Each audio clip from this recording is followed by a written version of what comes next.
¿Se recuerdan en qué estamos, verdad? Estamos en Romanos y vamos a ver ese versículo que nos tiene ocupados.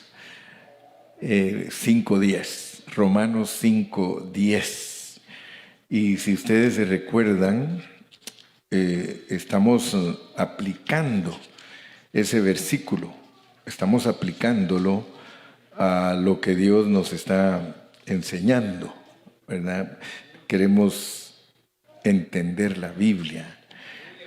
Y algo que me preocupo siempre es de que desde que alguien acepta a Cristo, tiene que ir creciendo. O sea que cuando alguien viene aquí a esta congregación y por primera vez va a empezar a oír el Evangelio, tenemos una carga. Esa persona, en cuanto acepta a Cristo como su Salvador personal, nosotros estamos preocupados de que crezca, porque esta es una familia. Y el que acepta a Cristo nace como un bebecito. Y yo no sé si ustedes se dan cuenta de algo que sucede en todas las familias. Y es de que, por ejemplo, si son, como en México dice, ¿cuántos hermanos son ustedes? 14. ¿Cuántos son ustedes? 22, por la gracia de Dios. Eso no lo oyen ustedes aquí en Estados Unidos. Aquí en Estados Unidos dicen, ¿cuántos hijos tienes? 2. Y si mucho, 3. Pero en México no, hermano. Allá en los ranchos, ¿cuántos son ustedes? 16. Sí. Hasta me recuerdo de una anécdota, dice 16. ¿Y todos vivos? No, dice, uno que otro tonto. Pero todos comen. En todas las familias, cuando hay un chiquitito, toda la atención se va para ese chiquito. O sea, pues si son, póngale que son 10 hermanos, y a uno de esos 10 hermanos le nace un chiquito, y se reúne toda la familia, ese chiquito es el que se lleva toda la atención de todos. Por eso es que hasta dice uno, nació otro, ya le quitan la corona a ese y viene otro nuevito. Pues así es la familia de Cristo. Cuando nace alguien entre nosotros, nosotros tenemos que ponerle mucha atención, cuidarlo, que crezca, que se desarrolle, porque sería muy triste que los niñitos nuestros se quedaran enanitos o se queden chiquitos. No es que la familia no los quiera, pero cuando se dieron cuenta que era enanito, dicen, ay, y que ya le lleva 15 años y todavía está chiquito, y 20 años se quedó chiquito. Entonces nosotros tenemos que orar por los hermanos que se acercan a nosotros, porque Dios va a bendecirlos a ellos de la manera que nos ha bendecido a nosotros, ¿verdad? Ahorita tenemos a Rodolfo que está como que quiere nacer. Aquí está Rodolfo que como que quiere nacer. Y él tiene bendición porque sus hermanos que están en Cristo ya están más grandecitos. Entonces yo me imagino al Dani, el Dani ha de decir, cuando nazca Rodolfito, qué alegre va a ser porque le vamos a cargar de la mano para que aprenda a dar sus pasitos. ¿Verdad? Y entonces estamos orando para que Rodolfo uno de estos días le dé su corazón a Cristo sin reservas y que le diga, Señor, aquí estoy. Así que cuando estés listo, Rodolfo, solo nos avisas, nosotros oramos contigo, haces esa oración y atrás va a ir tu esposita. Aleluya.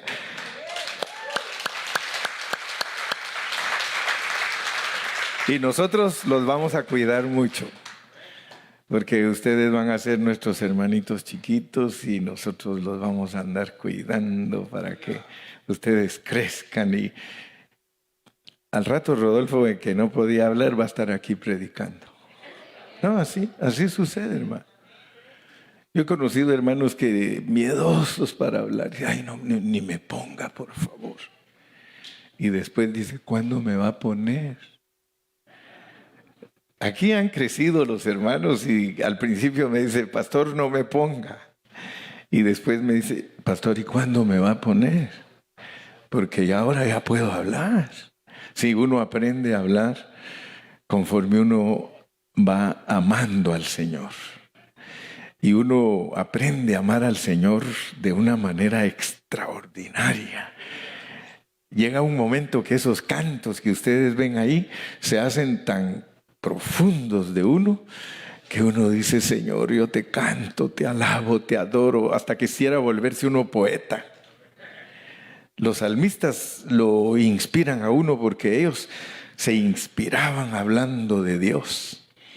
Y así le pasa a uno de cristiano, que empieza a enamorarse de Dios por medio de la Biblia, porque solo la Biblia es la que hace que uno se enamore de Dios, porque lo va conociendo y le va revelando Dios a uno todo lo que Él tiene para uno.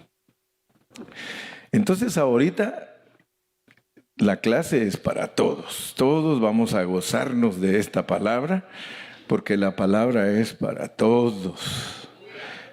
Y llega allí al corazón de ustedes conforme a la medida de ustedes. La dosis de la palabra es conforme ustedes la necesitan. Conforme el pastor la necesita, porque el pastor también, igual que usted, yo necesito ser alimentado también todos los días. La bendición es que yo me alimento más que ustedes porque a mí me toca hablarla. Pero ya cuando a ustedes les toca hablar, ustedes también se alimentan. Porque si siendo enemigos, fuimos, les recuerdan que en el último mensaje hablamos de que fuimos está en pasado. Allá en el rancho dice, fuimos, pero es lo mismo. Fuimos y fuimos es lo mismo, pasado. Algunos creen que está mal dicho fuimos, no, porque la Real Academia Mexicana dice que si 1 millón de mexicanos dice fuimos, está tomado como una palabra correcta. Así que hay todavía, pero, ¿verdad? Y si vas a México, Ancina, más de 1 millón de mexicanos dicen Ancina, por lo tanto, Ancina quiere decir así es. Ancina mismo. Amén. Algunos se asustan cuando el hermano Carrillo usa los arcaísmos, así se llaman arcaísmos. Arcaísmos son expresiones propias del rancho. Así que cuando ustedes me oyen hablar arcaísmos, estoy recordándome del rancho. Porque si siendo enemigos, fuimos reconciliados para que se nos quede, hermano. Para que se nos quede. Fuimos en tiempo pasado reconciliados. ¿Por qué dice fuimos? Porque Cristo murió por nosotros. Entonces nosotros, cuando Él murió, esa muerte de Él tiene mucho valor. Para Dios es la redención del mundo. Aleluya, es la reconciliación del mundo. Porque si siendo enemigos fuimos reconciliados con Dios por la muerte de su Hijo. Entonces Dios quiere que nosotros entendamos que cuando nosotros nacemos de nuevo, es porque entendimos que fuimos reconciliados y que ya no somos enemigos de Dios. Usted ya no es enemigo de Dios. Si usted cree en Cristo Jesús, usted no es enemigo de Dios, porque ese es el requisito.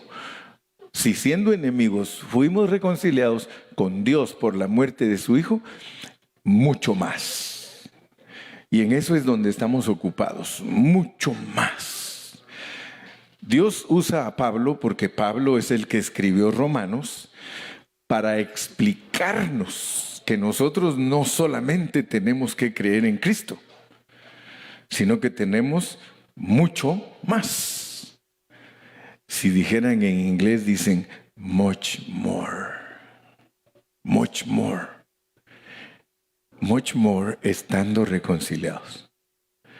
O sea que Dios quiere que tú, como cristiano nuevo, como cristiano viejo, tú entiendas que desde que tú creíste en Cristo y creíste en ese sacrificio hecho en la cruz del Calvario, ya no eres enemigo de Dios, ya fuiste, hasta puedo decir ya fuiste reconciliado. ¿Por qué? Por la muerte de Cristo. Si no, en vano murió Él. Pero Él no murió en vano. Él murió para que tú ya no seas enemigo de Dios. Pero ahora dice, mucho más estando reconciliado. O sea que ya ahora eres amigo de Dios, ya estás reconciliado, ya hay paz entre Dios y tú. Ahora Él dice, te voy a dar mucho más, mucho más. Mira, te voy a salvar con mi vida. Te voy a salvar con mi vida. Ahora, ¿cómo funciona eso? Por un lado tenemos la muerte de Cristo, la cruz. Pero por el otro lado tenemos la resurrección de Cristo. Mire, si Cristo nunca hubiera resucitado, nosotros no estuviéramos aquí. Porque estaríamos bien contentos en nuestra casa y dijéramos, bueno, ya acepté a Cristo, ya no hay nada que hacer. Pero Él dice que Él quiere hacer mucho más a través de nosotros y con nosotros y por nosotros. Quiere salvarnos por su vida. Entonces, hablamos la semana pasada de que cuando Adán pecó, porque todo el problema es el pecado de Adán. Muchas personas no entienden que todo el problema es el pecado de Adán. Cuando él pecó, echó a perder todo. Echó a perder todo. Pecó Adán y se echó a perder todo. Y él tuvo dos problemas, yo se los expliqué a ustedes la semana pasada. Un problema con dos aspectos. El primer aspecto del problema es que él fue desobediente. Él no obedeció a Dios. Y el segundo aspecto de su problema fue que se envenenó, comió. Por eso Dios pone Cuando ustedes leen la Biblia, es muy importante que ustedes se den cuenta que Dios usa antropomorfismos. Yo siempre explico lo que hablo, no se preocupen, por eso usted puede aprender. Antros es hombre y formismos es formas de hombre. Dios usa formas de hombre para hablar con nosotros, para ayudarnos a entender una realidad espiritual. Porque todo lo del cristiano es espiritual.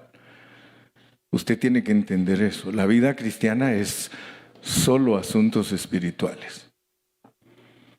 Aquí no venimos para hablar de cosas materiales. Por eso cuando alguien solo nos predica que debemos de tener dinero, que debemos de tener buenos carros, que debemos tener buenas casas, nos está engañando. Porque la iglesia es solo cosas espirituales.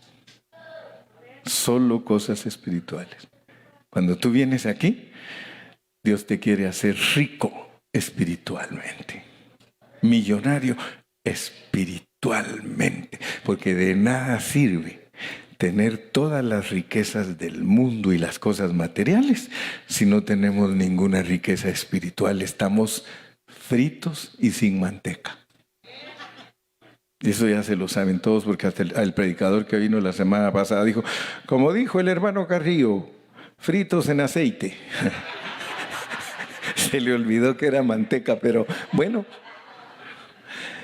porque si siendo enemigos fuimos reconciliados con Dios por la muerte de su Hijo, mucho más, estando reconciliados, seremos, ya no es fuimos, seremos.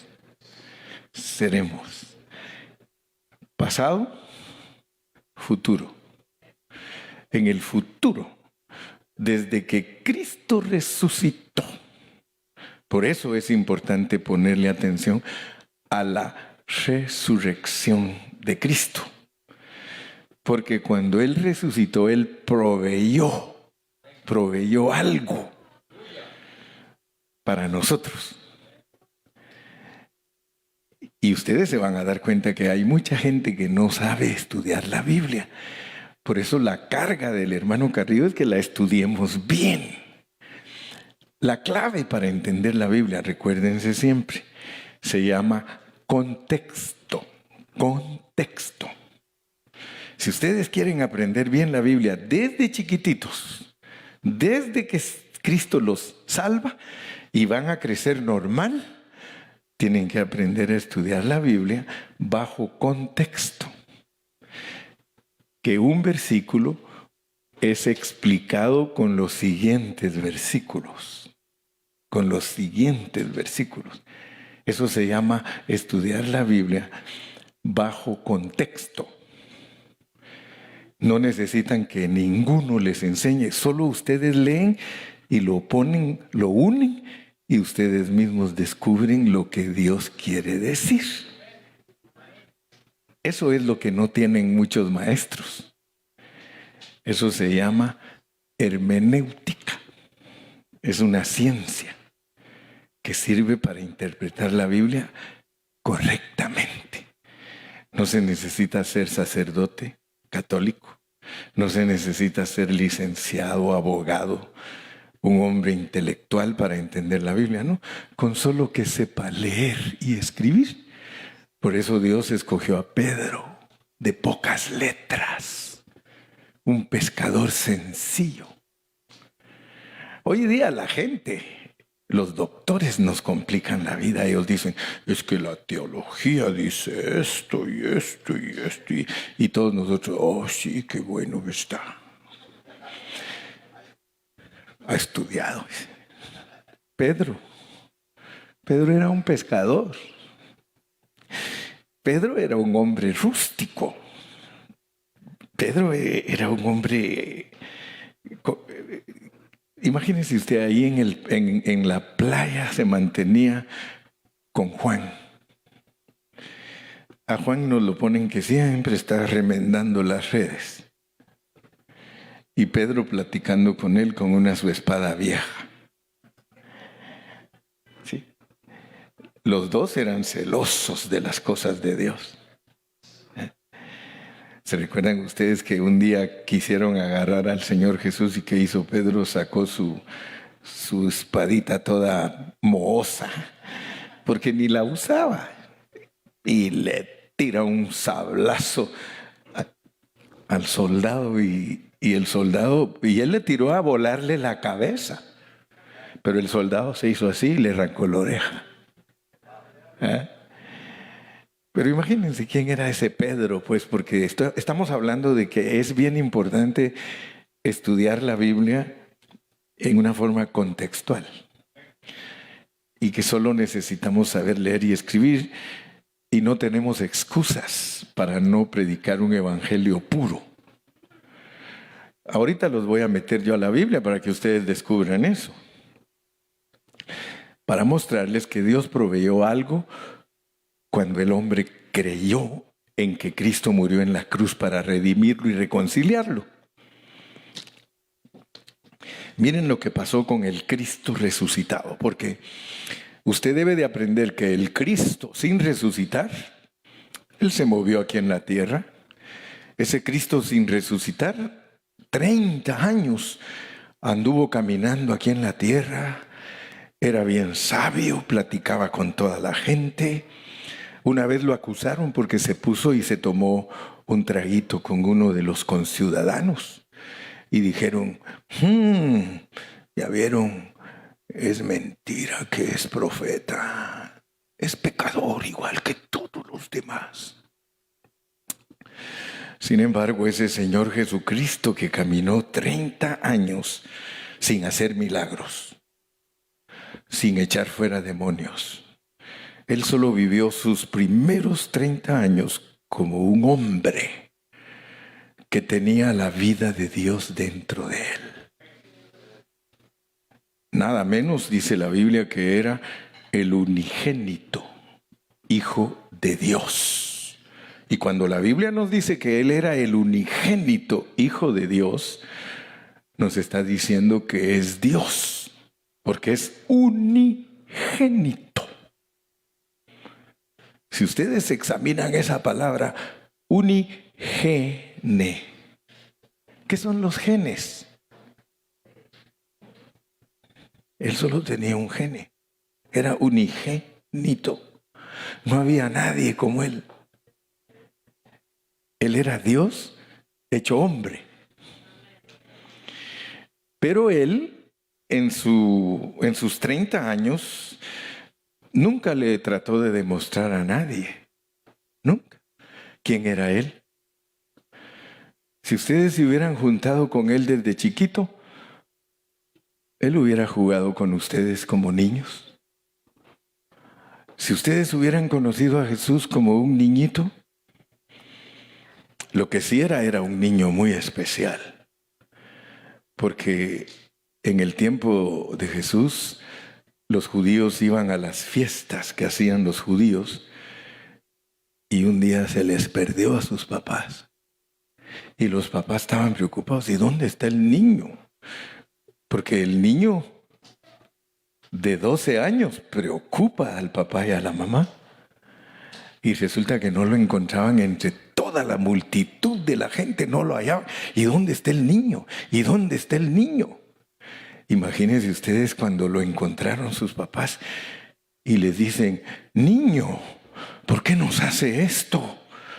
¿Por qué nos preocupa? Y él les contesta, en los negocios de mi padre me conviene estar. Y entonces el papá y la mamá se rascaban la cabeza. Porque José haber dicho, pero si yo soy su padre, ¿y en qué negocios míos anda este? De seguro anda haciendo contratos para que les haga muebles a la gente. ¿Verdad? Porque la mente natural, ¿no? Pero no. Ellos descubrieron que su hijo era algo especial. Ellos descubrieron que en ese niño venía oculto algo. Que cualquiera que lo viera así fuera exteriormente, no sabía qué era lo que había en él, pero sabían que había algo. Pues ese Cristo, estoy hablándoles de él porque es el que nosotros tenemos adentro de nosotros, de acuerdo a la pureza de la palabra de Dios. Por eso resucitó él para estar adentro de nosotros. Y por eso mi preocupación, cuando usted viene a escucharme predicar, mi preocupación es esa, que usted entienda que no le estoy hablando de un Cristo que está fuera de usted. Yo no estoy hablando de un Cristo del pesebre, de los 12 años, de los 30 años. Le empiezo a hablar del Cristo exterior en la cruz, porque eso fue lo último que Él hizo estando en un cuerpo físico. Lo último que Él hizo fue morir en la cruz del Calvario. Entonces, el Señor de 33 años y medio quiere que nosotros entendamos que Él no se quedó en la tumba. Y por favor pónganme atención, mis amados hermanos, porque yo me quiero morir tranquilo. El día que yo me muera, yo voy a morir tranquilo. Si los hermanos que me escucharon hablar cuando estaba vivo, captaron lo que yo traté de enseñar. 99.9% de los cristianos tienen a un Cristo exterior. 99.9% de los cristianos del mundo entero no tienen la capacidad de entender que en nuestras congregaciones no se debe hacer énfasis de un Cristo exterior. Por eso usted, si visita Pan de Vida, usted no va a ser igual que todos los demás hermanos. Los demás hermanos allá afuera, todos están bien contentos con un Cristo exterior. un Cristo que hace milagros, un Cristo que les da beneficios. Por eso les dije que esto es mucho más. Del pastor depende qué clase de ovejas tiene la iglesia. Si yo me dedico a pastorear gente con un Cristo exterior, pues ¿qué voy a tener? Quiero que sepan, si yo fuera un pastor de un Cristo exterior, ni cabríamos aquí. Porque la mayoría de gente tiene hambre de un Cristo exterior. Ellos no tienen hambre de la realidad de Dios. Cuando uno tiene hambre de la realidad de Dios, escúchenme bien, se desafana. ¿Qué querrá decir eso, verdad? Se desafana. El que tiene un Cristo interior se desafana. Pero el que tiene un Cristo exterior, ese Cristo no llena. Ese Cristo te va a dejar con hambre. Por eso yo te presento mucho más, hermano. Ahora, ¿cómo te voy a comprobar que es el mucho más? Vamos a Juan 14. Y quiero demostrarles, pues, para que ustedes se den cuenta que alguien que estudia la Biblia fuera de contexto nunca le va a atinar.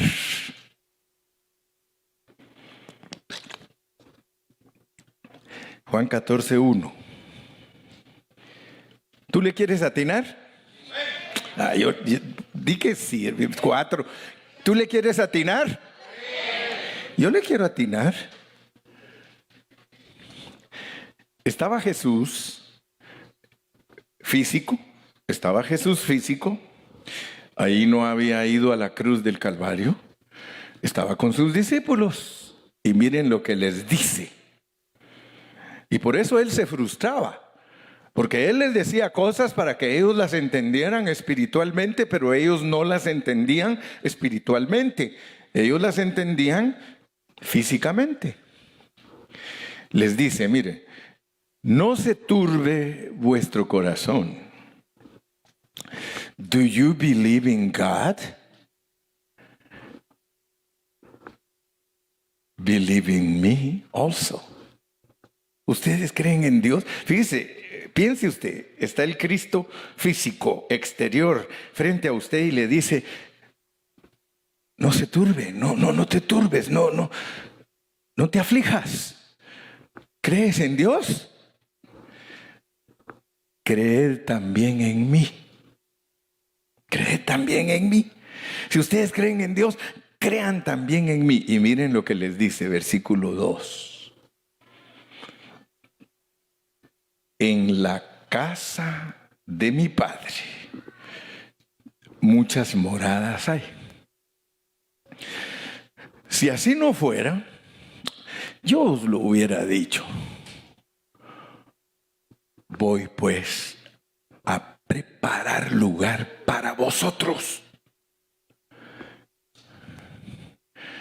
Si nosotros no nos auxiliamos con la misma Biblia, nosotros vamos a decir que Cristo dijo otra cosa. Ahorita se los voy a comprobar que la gente creyó que dijo otra cosa.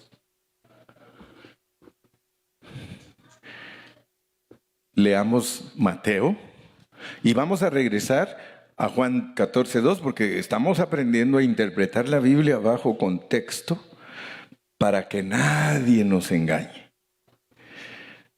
Vamos a Mateo capítulo 13. Sí, Mateo 13 y versículo 34. Mateo 13, 34 y luego regresamos otra vez a Juan 14:2.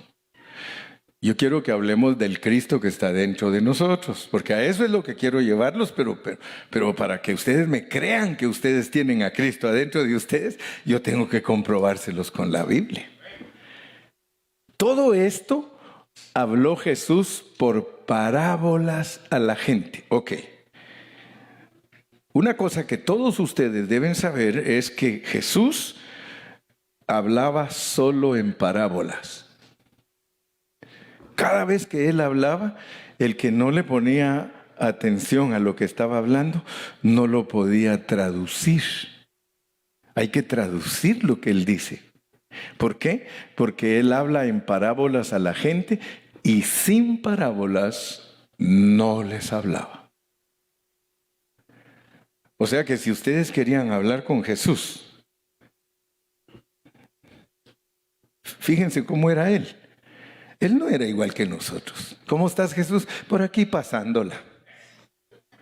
Jesús nunca te iba a contestar así a ti. Cuando alguien hablaba con Jesús, le dice: Jesús, ya viste que tus discípulos hoy es día sábado y están cortando espigas en el campo y se las están comiendo. Y él, ¿qué esperaban ellos que le contestara? Que les contestara: oh, es cierto, somos judíos y tenemos que guardar el sábado. ¿Qué pasa con ustedes, muchachos? Si el sábado no se puede quebrantar. Eso querían ellos que les dijera, Pero él ni los volteó a ver a los que estaban cortando espigas, no, que les dijo, cuando le preguntaron, les dijo: ¿se puede acaso quitar un pedazo a la tela y ponérselo de remiendo al traje que tiene agujero? Dice: no, se va a ver bien feo. Fíjense lo que les contestó. Y entonces el que no sabe parábolas no sabe qué les contestó. Les está diciendo: miren, el Antiguo Testamento es un traje que tiene agujero. Yo soy una tela nueva. Si ustedes quieren usar un pedazo de mí para tapar el hoyo que tiene la ley de ustedes, se ve horrible. Pero ¿qué pasó con ellos? Ellos dijeron: ya vieron que no les dice nada. Ya vieron que no es un verdadero judío. Si fuera un verdadero judío, los hubiera exhortado y les hubiera dicho que no pueden quebrantar el sábado. ¿Qué estaba diciendo Jesús? Jesús estaba diciendo: don't worry if they break the law. Don't worry, because I am a new dress. Lo mío no tiene nada que ver con lo viejo. Por eso vine yo, para cumplir lo que ustedes no pueden cumplir, y voy a morir porque lo que ustedes no pueden hacer los mata. Que me mate a mí, aunque sí lo puedo hacer, y yo los voy a salvar a ustedes. Todo esto habló Jesús por parábolas a la gente, y sin parábolas no les hablaba. Versículo 35. Para que se cumpliese lo dicho por el profeta. Todo lo que Jesús decía era para que se cumpliera lo que los profetas venían diciendo. Abriré, mire lo que les dijo el profeta al pueblo: abriré en parábolas mi boca, declararé cosas escondidas desde la fundación del mundo. Las parábolas sirven para que nosotros entendamos cosas escondidas. Ok, regresemos a Juan 14:2.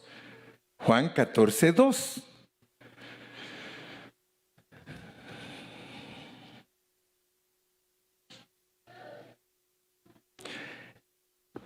En la casa de mi Padre.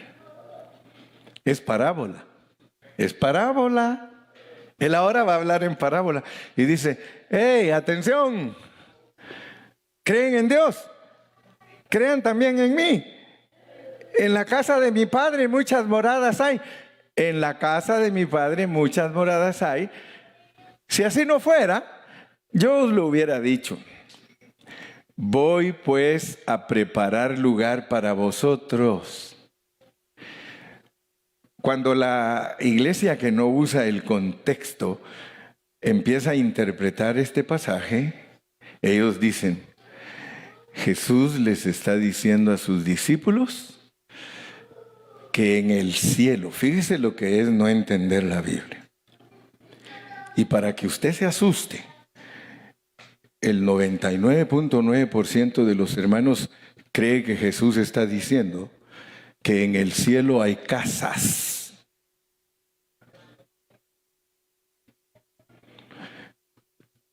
Usted no me va a dejar mentir. Los hermanos así entienden. ¿Por qué le digo que así entienden? ¿Por qué no les enseñan bien? ¿Qué cantos son los que hace la gente? Los cristianos hacen cantos de lo que entienden que les predican.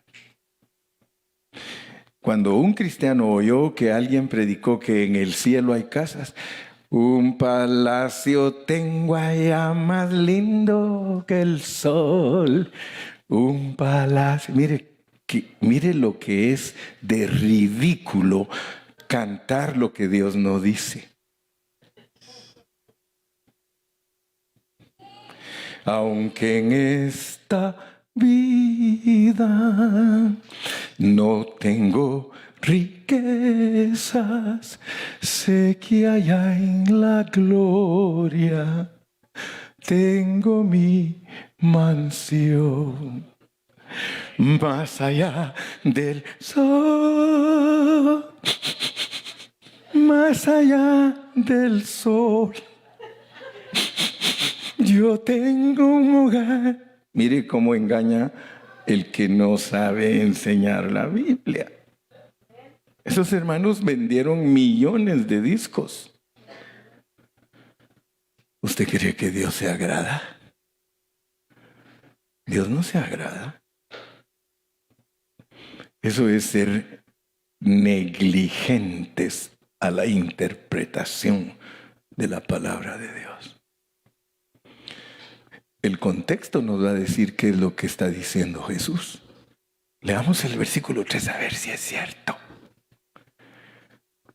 Si me fuere y os prepararé lugar,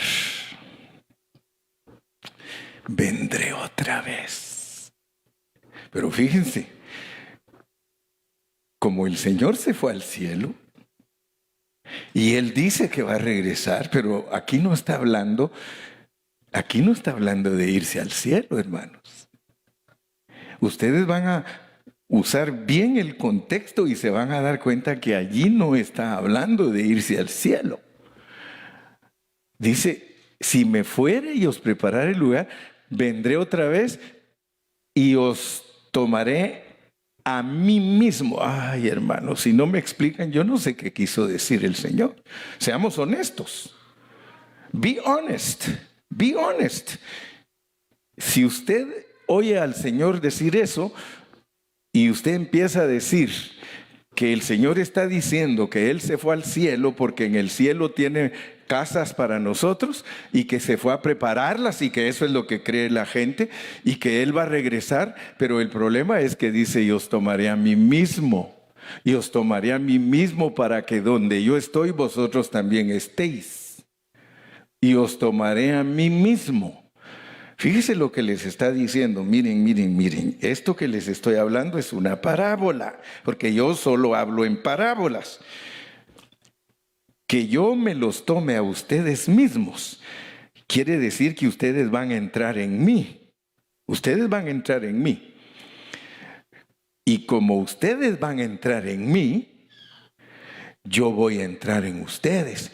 Y donde ustedes estén, voy a estar yo. Y donde esté yo, van a estar ustedes. Eso está diciendo Él. Sigamos leyendo. Y sabéis a dónde voy. Aquí está la parte más triste, hermano. Es que nosotros los cristianos modernos, al leer esa escritura, nos enseñaron que el Señor iba al cielo a prepararnos casitas para irnos a vivir al cielo. Y lo precioso es que los discípulos no eran tontos, como muchos discípulos de hoy. Porque los discípulos de hoy creen que Cristo les estaba diciendo que se iba a ir al cielo a hacerles casitas, pero los discípulos que estaban ahí con él no eran tontos porque sabían que les estaba hablando en parábola. Él les dijo, ¿y sabéis a dónde voy? ¿Y sabéis el camino? Mire lo que ellos le contestaron, verso 5. Le dijo Tomás, no sabemos. ¿Por qué la iglesia no contestó junto con el discípulo para que no la engañaran? Cuando a nosotros nos enseñaron que lo que Cristo estaba diciendo era ir al cielo para hacernos casas, nosotros hubiéramos contestado junto con Tomás, porque él dijo, ustedes saben el camino para dónde voy yo, y Tomás le dice, no sabemos a dónde vas. Entonces, ¿por qué la iglesia dijo que él iba para el cielo y el discípulo no sabía a dónde iba? ¿Se dan cuenta cómo es de tremendo ese contraste? ¿Cómo pues podemos saber el camino? 6. Jesús les dijo, yo soy el camino. Yo les dije a ustedes que voy a ir al Padre. Voy a ir al Padre. No les dijo que iba a ir al cielo. Los hermanos asumieron que estaba diciendo que iba a ir al cielo, pero él estaba diciendo, yo voy al Padre. Él ahora les dice, yo les voy a enseñar a ustedes cómo es que se va al Padre, porque yo soy el camino para que ustedes vayan al Padre, no al cielo, hermano, al Padre. ¿Por qué? Porque yo soy el camino, yo soy la verdad, cómo se llega al Padre. No solo soy el camino para ir al Padre, soy la verdad para ir al Padre y soy la vida para ir al Padre. Porque nadie viene al Padre sino por mí. Y Él está diciendo, los voy a tomar a mí mismo, porque ustedes no pueden ir al Padre si no se suben a este vehículo. Yo soy la única manera, soy el camino, soy la verdad, soy la vida para ir al Padre. Por eso quiero llevarlos a ustedes al Padre, porque ustedes salieron un día del Padre, pero el diablo los engañó en Adán y se me perdieron. Pero mi misión es recuperarlos a todos, quiero atraerlos a todos, porque tienen que regresar de donde salieron. Ustedes salieron de Dios, pero nadie los puede traer de regreso, más que yo. Entonces, yo los voy a llevar, verso 7. Si me conocierais, también conocierais a mi Padre. ¿Por qué? Quiero que sepáis que desde ahorita ya lo conocéis y ya lo viste, pues. Era Él. Era Él. Ay, ¿verdad que rica la palabra? Era Él. Él les está diciendo, si no me conocieseis, si me conocieseis, también a mi Padre conocierais. Y quiero que sepáis que desde ahora lo conocéis y le habéis visto.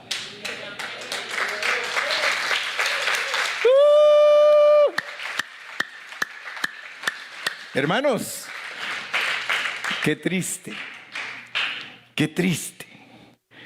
es que hayan grupos de millones de gente que enseñan todo lo contrario. Dicen Jesús no es Dios. Y Jesús está diciendo, yo soy Dios. Si me conocieseis, a mi Padre conocierais. Y desde ahora le conocéis y le habéis visto. Pero Él tiene para nosotros mucho más. Sigamos leyendo el 8.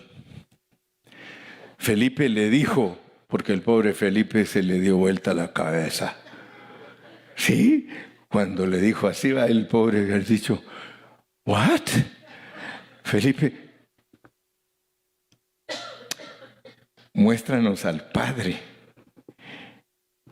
y nos basta. Nada quería, ¿eh? Nada quería, mire, porque él se turbó cuando le dijo, si me conocieseis a mi Padre conocierais. Miren qué pláticas las que tiene uno con Jesús. Se dan cuenta que no son pláticas cualquiera. Se dan cuenta que no es enchílame otros 3 y dame 2 de sesos y 3 de asada, por favor. No, hermano. Las pláticas con Cristo son serias. Determinan nuestra vida eterna. Determinan nuestro destino. Felipe, Señor, muéstranos al Padre y nos basta. Mire qué tremendo el 9. Jesús le dijo, tengo 33 años de estar con ustedes. Tanto tiempo hace que estoy con vosotros y no me has conocido, Felipe. El que me ha visto a mí, ha visto a Dios. ¿Cómo me pides que te muestre a Dios? Aleluya. Esto es, decía un hermano, esto es caótico. Esto es cardíaco. Verso 10. ¿No crees que yo soy en el Padre y el Padre en mí? Las palabras que yo os hablo, no las hablo por mi propia cuenta, sino que el Padre que mora en mí, Él hace los milagros. Ustedes están muy calladitos, muy sospechosos. Pero lo que pasa es que ustedes están comiendo. Están digiriendo. Dice, ay, Señor Jesús, esto es rico. Sí, hermanos, por eso les dije que solo la palabra es la única que nos puede hacer entender a Dios. Por eso yo cuando hablo con los pastores le digo, pastor, si tú no te ocupas en la palabra, jamás engordarás tus ovejitas. Las vas a tener todas flacas, todas escuálidas, ¿verdad? Verso 11. Creedme que yo soy en el Padre y el Padre en mí. De otra manera, creed por los milagros que hago. Eso no los puede hacer nadie si no es Dios. ¡Wow! 12. De cierto os digo, el que en mí cree, hará lo que yo hago. ¿Por qué? Aún hará cosas mayores que yo, porque yo voy al Padre. Fíjense pues, cuando uno va entendiendo todos estos pasajes, uno se asusta, porque la Biblia le enseña que Cristo entró en uno, y si Cristo es Dios, ¿quién es el que entra a tu vida cuando tú lo aceptas? Entra Dios dentro de ti. Mire, cuando Dani no había aceptado a Cristo, al Dani le gustaba poner líneas.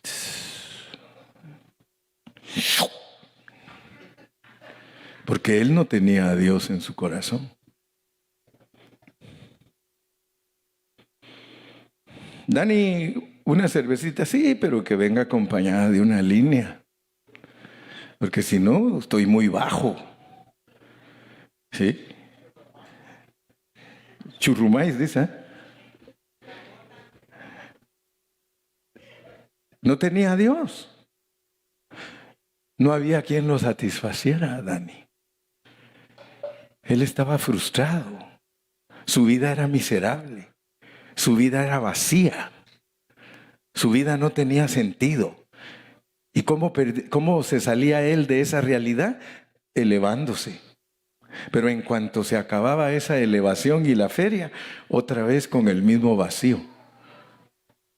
Pero ¿qué sucedió cuando él le abrió su corazón a Dios? Cuando él llorando dijo, Señor, estoy cansado.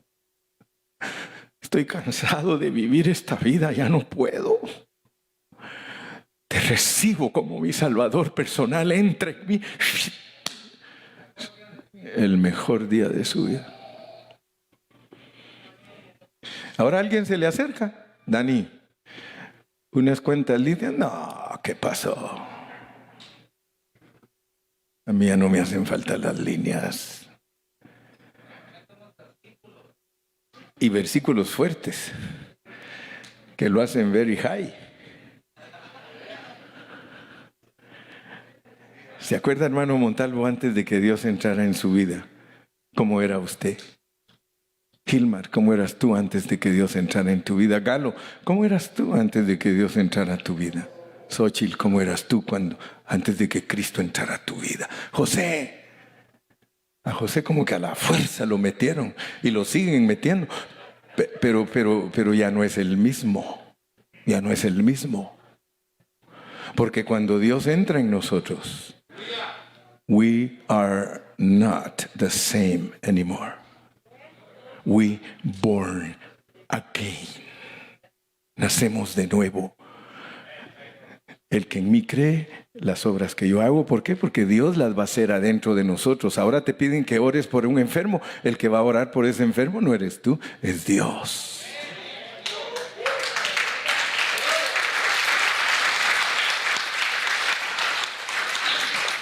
Rodolfo estaba dentro del hospital, el pobrecito. Perdonen que lo uso, pero es que es una bendición lo que Dios les dio. Fíjense, Rodolfo estaba en la cama, el doctor allá adentro decía, no hope, no hope, no más esperanza. Familia, alístense. Pero la familia tiene a Dios adentro de ellos. ¿Y qué decían ellos? Dios tiene la última palabra. Dios tiene la última palabra. ¿Y qué decía Dios? Voy a orar por él. A través de Dani, a través de su familia, que ya son cristianos. ¿Quién oraba por Rodolfo? Rodolfo oraba por ti, Dios. Dios lloraba a través de tu familia, diciendo, Señor, sánalo, Señor, levántalo, Señor. ¿Sí? Y Rodolfo ya estaba. Y de repente al día siguiente dice el doctor, no sabemos qué pasó, pero se detuvo. Ni siquiera les dice que ya mejoró, se detuvo. No hay esperanza, pero está estable. Otros 2 días, doctor, ¿cómo va? Yo no sé qué están haciendo ustedes, pero ya subió, ya no bajó, ya subió. Otra semana más y Dios sigue orando por él. Muchos no lo creen, pero la Biblia dice que Jesucristo es el sumo sacerdote que está intercediendo por todo su pueblo. Y nosotros nos hacemos uno con él porque aquí está con nosotros. Y el Señor dice, ¿sabes qué? Como van las cosas, síganle haciendo. Yo no, y de veras los doctores, muchos que no son cristianos, yo no sé qué están haciendo ustedes, la familia, pero algo bueno están haciendo. Síganlo. Porque a él le conviene, al doctor no le gusta que se le mueran sus pacientes. ¿Saben ustedes que las personas más humanas que hay en la tierra son los doctores? Ellos no quieren que se le muera su paciente porque para ellos, mal doctor. Pero para ellos, si un doctor es capaz de que después de que ya le dijeron, Rodolfo, te vas a tu casa, el doctor ha dicho, valió la pena ir a la universidad. Apliqué la medicina bien. ¿Y qué si es Dios el que está levantando a Rodolfo?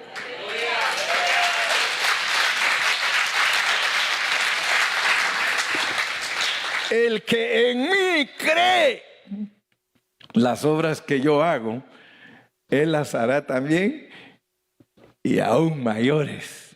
¿Por qué? Porque yo me voy a ir al Padre. Yo me voy a ir al Padre. No me voy a ir al cielo, yo me voy a ir al Padre, porque Dios está en todas partes. Verso 13. Y todo lo que pidiereis al Padre en mi nombre, por favor, por favor. Yo ya voy a terminar casi. ¿Cuánto tengo? Ya nada, dice ya. No, esos son bien sinceros. A él, ¿cuánto tengo?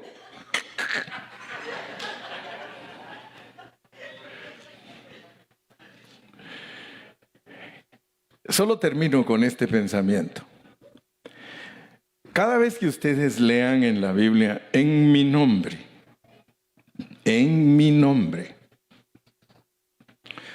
ustedes deben de entender lo que Dios está diciendo.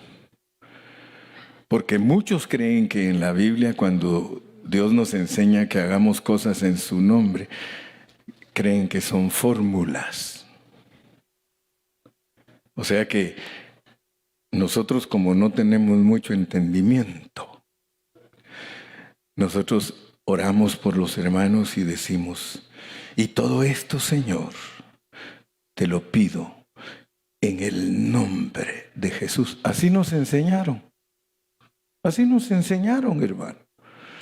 Pero eso es mucho más profundo que lo que estamos hablando. Porque en el nombre es que usted tome el lugar de Dios. ¿Cómo se puede entender eso? Muy fácil. Yo voy a estar en la cama y casi ya me estoy muriendo. Pero antes de morirme, le digo a mi esposa, mi hija, que le hagan una carta poder. Y los $20 que están en el banco, usted los va a poder sacar. Solo diga allí que yo le doy el poder a usted para que usted en mi nombre saque eso. Hacen una cartita y ahí hasta me mueven la mano. Y como ya saben cómo firmo, hasta la saben hacer. Y mi esposa, con esa carta, puede vender el Toyota, puede sacar los 20, porque lo está haciendo en mi nombre. Entonces, por favor, mis amados, por favor, instruyámonos bien en la palabra. En la Biblia, nunca cuando Dios nos dice que hagamos algo en su nombre, significa que es una fórmula para hacer. No, es hacerlo nosotros, por Él. Por hacerlo por Él. ¿Me explico? Si a mí me dicen, hermano Carrillo, bautícese en el nombre de Jesús, que me meta a su persona, que me meta a la realidad. Porque ¿de qué me sirve que el que me mete al agua diga, te bautizo en el nombre de Jesús, si a los 6 meses yo ando de vuelta a Juga? Es que en mí ocurra una realidad. Nosotros tenemos que bautizar a las personas en esa persona. Y si logramos y nos da la gracia para lograrlo, la fórmula es algo exterior. La realidad es algo interior. Es algo que pasa en nosotros. 14. Oh, perdón. Oh, sí, ahí lo mismo dice. Si algo pidiereis en mi nombre, ¿cómo no lo va a hacer? Si tú lo estás pidiendo porque Él está en ti. Si algo pidiereis en mi nombre, yo lo haré. Por eso termino con esto. Ya como estoy terminando y no termino. Lo que quiere decir es que si usted vive a Cristo, es más fácil que se sanen los enfermos. Es más fácil que se echen los demonios. ¿Por qué? Porque cuando uno pide algo en el nombre, usted no le está diciendo al Satanás, como aquellos que gritan media hora, Satanás, te echo fuera en el nombre de Jesús. ¿Y qué le va a decir el demonio? ¿Se acuerdan cómo actuaron los demonios cuando los hijos de aquel sacerdote Seba los quisieron echar fuera? ¿Qué le dijeron los demonios? A Jesús conocemos y sabemos quién es Pablo. Pero ustedes, y dice que los sacaron corriendo desnudos. Imagínense usted ir corriendo. Desnudos los hicieron correr, porque los demonios saben quién es quién. Si algo pidieres en mi nombre, o sea, si verdaderamente Dios está formado en ti, yo lo haré. Entre más obedientes somos y más vivimos a Cristo, pedid y se os dará. Entre menos usted viva, ni ganas de orar por los enfermos le van a dar, porque usted ya sabe que se le van a morir. Pues imagínese una persona que no vive a Cristo y le piden oración. Hermano, ¿puede orar por mí porque estoy enfermo? Sí, hermano, voy a orar en lenguas. Al hoyo lo mandó.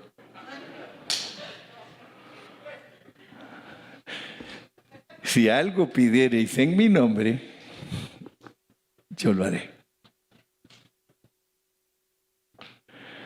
Dios, a través de nosotros, puede hacer obras grandísimas. Vale la pena vivir a Cristo y miraremos milagros y maravillas. Sí. Entonces van a decir, no es, ¿cómo es que se llama el no efecto inmune, mija? Es que me gusta que se le quedó aquí asintomático. Asintomático. No es asintomática, hermano. Es que tú vives a Cristo.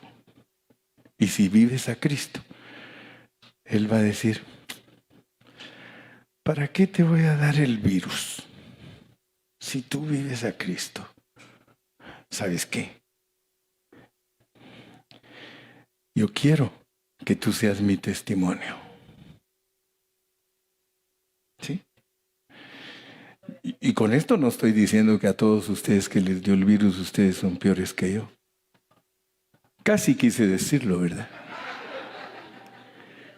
Pero no. Lo que yo quiero decirles es que si vivimos a Cristo, nosotros vamos a ver cosas grandes y maravillosas. Yo lo haré si seguimos leyendo. Si me amáis, guardad mis mandamientos.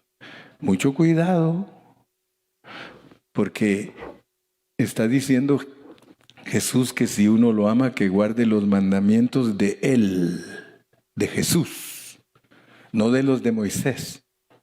Porque muchos se confunden. Por ejemplo, si usted le pregunta a un adventista qué significa ese versículo, él le va a decir, si usted ama a Dios, tiene que guardar el sábado. Y de eso no nos están enseñando ahí en ese contexto. En ese contexto nos está diciendo que creer todo lo que Él está diciendo ahí, esos son sus mandamientos. Eso que Él nos explicó, esos son sus mandamientos. Si crees eso, estás guardando sus mandamientos. 16. Y yo rogaré al Padre y os dará otro consolador, para que esté con vosotros para siempre. Fíjese lo que estaba bien, todo lo que tuvo que hablar, porque ya ahorita les va a decir cuál es el motivo por el cual habló todo eso, pero eso lo vamos a ver en el próximo mensaje, porque mi carga era demostrarle a usted que el Cristo que está afuera se va a meter adentro de las personas y yo rogaré. Y ahí adentro se llama otro consolador. Él era el consolador estando vivo, pero Él ahora les va a hablar de Él en otra etapa. Se llama otro consolador para que esté con vosotros para siempre.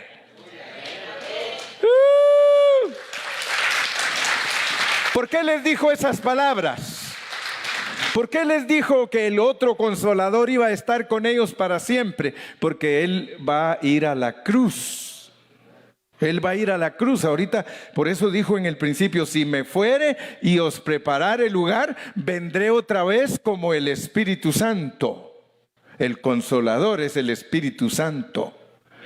Entonces Él quiere que entendamos que todo lo que Él estaba tratando de darle a entender a sus discípulos era que Él iba a ir a morir a la cruz y regresar como el Espíritu Santo para estar con ellos para siempre. O sea que yo quiero que ustedes vean pues que muchos creen que Cristo se fue. Él se quedó como el Espíritu Santo aquí en la tierra. ¿Y en dónde vive? Adentro de todos los cristianos. Ah, hermano, pero Él dice la Biblia que está en la diestra del Padre. Eso es visiblemente. Pero Él, como es Espíritu, se quedó en la tierra, en su iglesia. Ahora son miles, millones de gente que ha poseído a Dios dentro de ellos. Por eso cambiaron de vida.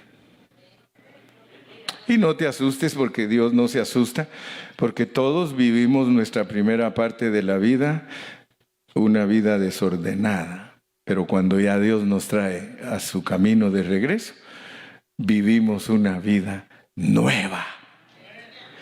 Incline su rostro. Padre Celestial, gracias en esta preciosa tarde, porque nos has dado tu palabra en su pureza y nos has ministrado una vez más, porque la misma palabra nos ministra para siempre.